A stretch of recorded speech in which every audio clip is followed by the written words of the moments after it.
Hello everybody. I'm going to start today's video with a little quote from Carl Jung. And the quote is, if I recall correctly, one does not become enlightened by considering figures of light, but by making the darkness conscious. Which to me kind of begs the question in the first place of why was the darkness out of consciousness? But that basically we become enlightened by understanding ourselves in our entirety, rather than in the parts of us that we consider to be most palatable. Okay. So here's my take on why they're not conscious, why we are either pretending that they don't exist or literally unaware that they exist. We as individuals, and I guess also as society, from before we're even aware that we're learning, from the moment we exist, maybe even from the moment we're in the womb, who knows, we're picking up signals as to what is acceptable, what is not, what is safe and what is not, what is praiseworthy and what is not. And, we're in a circumstance where we are dependent upon our mother initially, then our family, our caretakers, our authority figures, whoever it may be. We learn to exaggerate the acceptable parts of us, to put our best foot forward, sort of thing. Initially in order to remain safe, but later in order to receive approval, caring, kindness, love, acceptance, whatever it may be. We learn to promote the acceptable self of ours and to hide the other part, for fear that disapproval when we're very, very young will cause us to be abandoned, and for fear as life progresses that we will be unloved, will be rejected, will be shamed, will be kind of sent into exile. Yeah? And this begins as an process of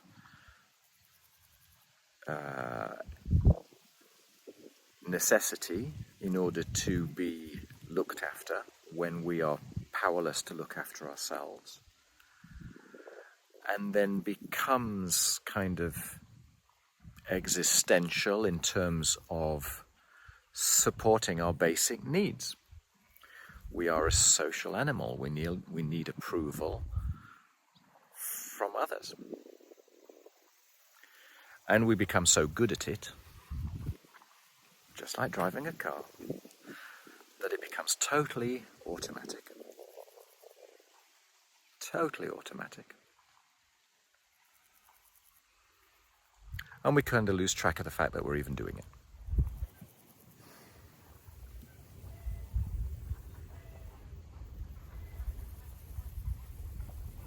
So then we have a half idea about ourselves. We understand the great bits about ourselves.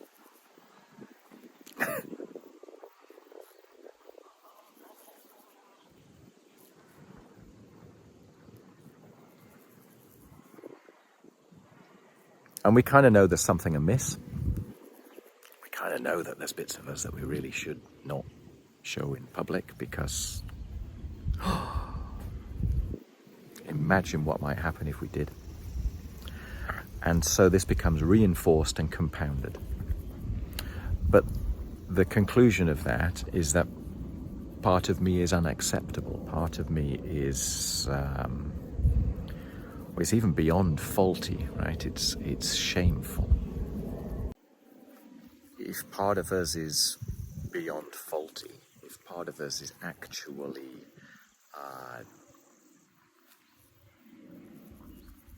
prohibited, okay,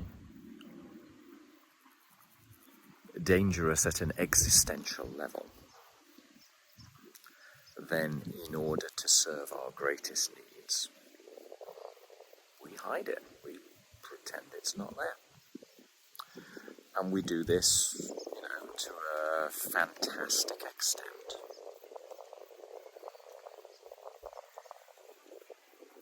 To the point where we kind of forget it's a part of us. Because that's kind of the best way for it, right? It allows us to get on with life. It allows us to progress, to succeed, to be approved of, and so on. Until it reaches the point where, for whatever reason, it doesn't feel comfortable anymore. It's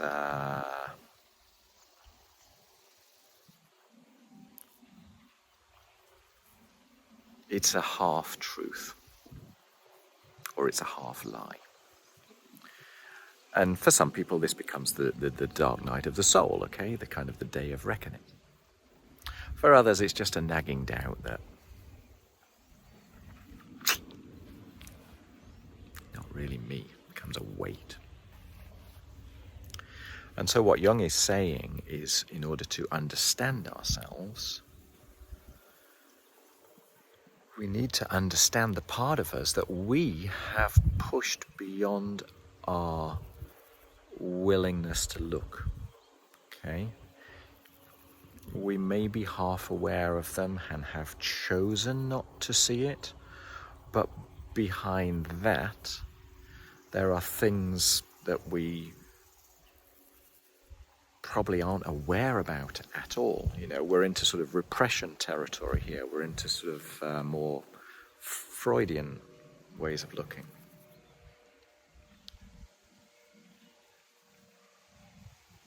So we've learned for year upon year that there are elements of us that are unpalatable, potentially that violate the social norms, okay, that are disappointing, that will bring disapproval to us.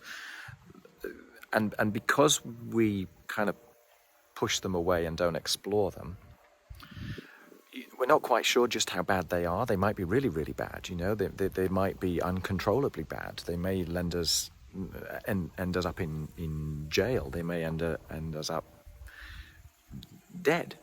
Who knows? Because the story is so powerful that we kind of repress, stroke deny it. So when you consider it,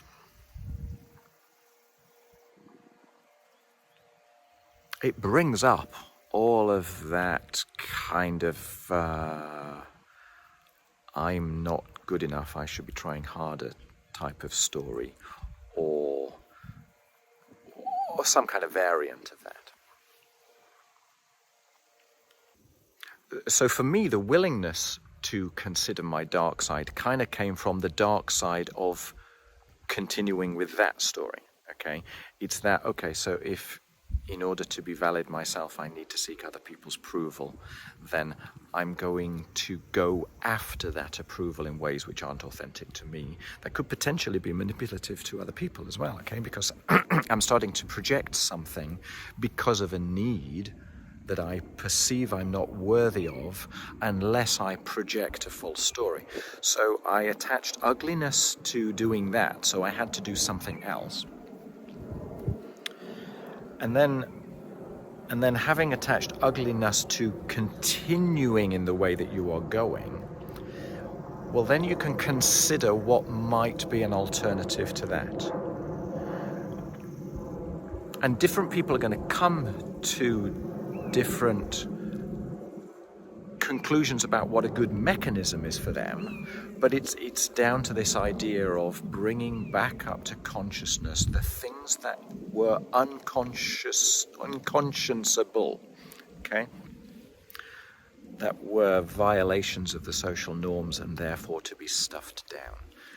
So you permit yourself to consider those things at the moment that you realize that the attention-seeking, the approval-seeking, the perfectionism, the people-pleasing, whatever it may be, actually is not in your interest, and therefore there has to be a better way.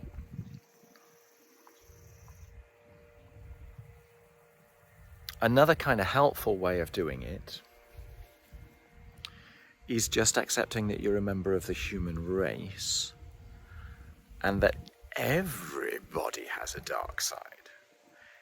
Everybody has thoughts inside themselves that they then double think and go, oh, I shouldn't be thinking that. Everybody is fallible. Everybody makes mistakes. You know, that the human condition is like that. And that great things come from making mistakes. That all of the best things that have ever occurred in the world probably emerged as a result of a whole slew of mistakes, because that's how people move forward. So it's not hard, in actual fact, once you open yourself up to permit yourself to consider the whole of what you are, to discover your dark side, right? So then what do you do? What do you do, right? You have these dark, evil thoughts, which you thought were just you and that were unforgivable. But in actual fact, everybody's kind of having similar thoughts. You know, there might be different dark thoughts to yours, but they're equally dark. What we consider to be dark is based upon our experiences of how we were rejected. Okay, so somebody else's definitions are going to be different. Some are going to be more extreme than others because of their personal experiences. But to each one of us individually, they feel like the worst thing in the world because we relate to them ourselves. So it's this idea of cutting yourself some slack, of being what you are, of deciding that the other way is not delivering what it was supposed to deliver, and therefore having an interaction with your dark side, with the parts of you that are unforgivable, okay? When you run away from them, they have massive energy, right? They have power over you. The more you run away from them, the louder they scream, the more they laugh in your face and tell you the truth is unacceptable. When you go towards them, and you can say this about every emotion under the sun, it turns out they're not as bad as you thought they were, right? Go to the needs underlying the thought. Go to the first time you ever felt that feeling, or the first time you ever thought that thought. Go to so what? So what? So what? So what? Go to, is this my thoughts, or did I learn this thought from somewhere else? There's lots and lots of ways of doing it. But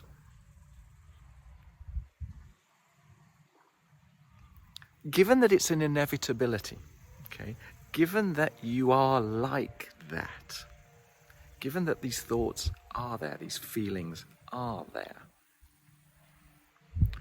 the more that you can embrace them, the more that you can own them, name them, maybe write them down, maybe do a journal of all of your dark thoughts for a month, right? You might even enjoy it. You might end up laughing about the bad stuff that you write down. It ceases to be like the Death Star tractor beam. It ceases to draw you in, and it becomes a facet of your personality. When it is a facet of your personality rather than this dark but attractive unforgivableness, then you have a choice, right? Then you no longer run down the route because it's just like this tractor beam. that you must not speak. Instead, it's just a part of you. And so you actually no longer need to bother with the dark side as much as you thought it was uncontrollably just there, festering and bubbling and boiling away.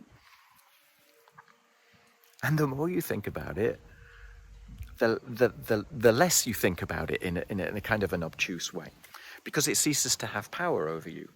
If you can consider the reasons why you think certain elements of you are unacceptable, go back to those stories, play those stories in your head, and re-evaluate with your adult mind as to whether that's true, what the meaning was at the time, is that meaning valid today, all that kind of good stuff.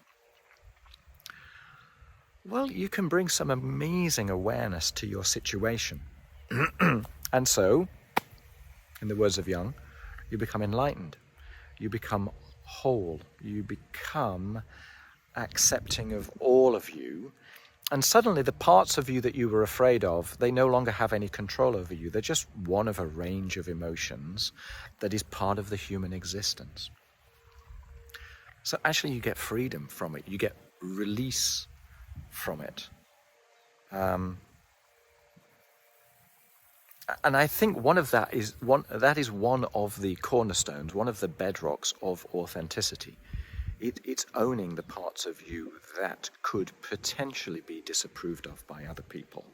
You know, people in glass houses should not throw stones, sort of an approach. It turns out that everybody's got the same thoughts. That's not to say that some things are not genuinely shameful. And it's not to say that shame isn't a valid emotion, okay? It's useful, it can protect us. You know, you could imagine it in sort of degrees of embarrassment and so on, in order to maintain you as part of your social sphere. So it can be useful, but if there are stories running which make part of you alienable, well, then it's gone beyond that. It's gone into toxic shame, which, you know, it just seems to also be part of the human condition until you evaluate the sources of that information.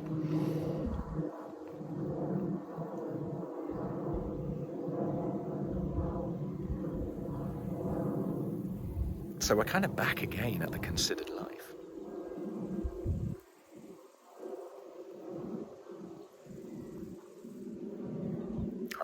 When you own all of you, and it ceases to have a grip upon you,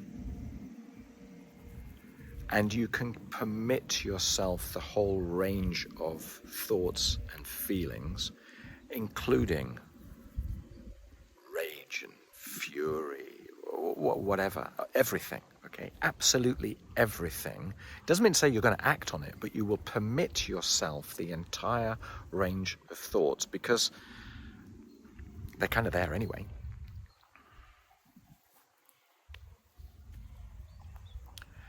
You learn to trust yourself, okay? You learn that actually you're not as bad as you thought you were. You learn that actually you're quite a good person. You learn that perfectionism is not something to aspire to. You learn to breathe more deeply, to care for yourself. And the end result of all that is that everything around you changes because you are projecting an authentic self. Everybody else lightens up because no one needs to walk around on eggshells. And therefore, everybody benefits. This is a process that goes through stages, so it doesn't all occur in one go.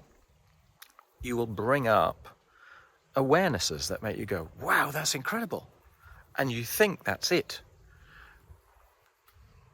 A week later, 6 months later, 6 years later, you may discover another layer. You know, the whole idea of personal discovery is it kind of never ends.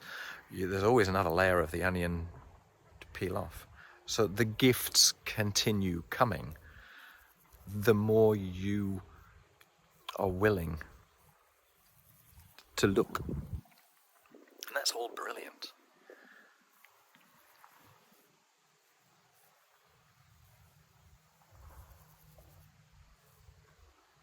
So whether you follow my words or you follow Jung, you're not going to find enlightenment looking where you've always looked. You're going to find enlightenment in looking in the places that you dare not look, sort of approach. And the more you do it, the more enlightened you become. Yeah? And you just become a nicer person to yourself when you own all of you. And that's my aim. In fact, even saying that, I can feel this kind of tingling between my heart and my stomach. What I want is for you, dear viewer, and you and you and you and you and you and all of you, to be happy being you. Because if you're happy being you, well, there's less need to push against the system, there's less need to fight, there's less irritability, because you're already sort of comfortable inside your own skin. And the more that people are comfortable inside the skin, the less they need to do stuff which isn't really on their golden path, right? And instead to follow their heart.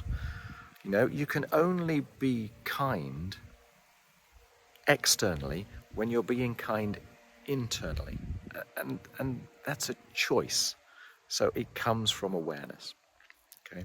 I'm going to stop evangelizing now. Thank you very much for watching. I hope it's of benefit. Even if only one sentence in the whole thing is of benefit, then that's made the world a better place. All right, take care and go have a look at the other videos. Bye-bye.